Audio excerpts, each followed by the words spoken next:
来继续是在地人在地情，来看这个台中市政府为同仁来举办着亲子活动，邀请在地剧团来演出，将近1200个市府员工甲家属到场参加。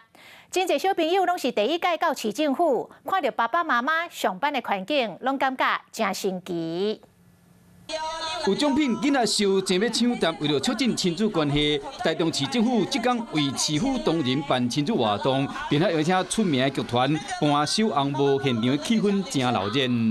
那就是希望透过这样的活动，可以凝聚更多家庭的这样的一个和乐的气氛。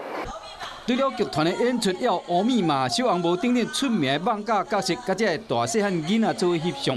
有真侪囡仔是头一摆到市政府参观因老爸老母的工作环境，拢感觉真趣味。看一下就是妈妈上班的地方，还蛮好玩的，可以常常办这些活动，让员工就是在工作之余也可以兼顾家庭这样子。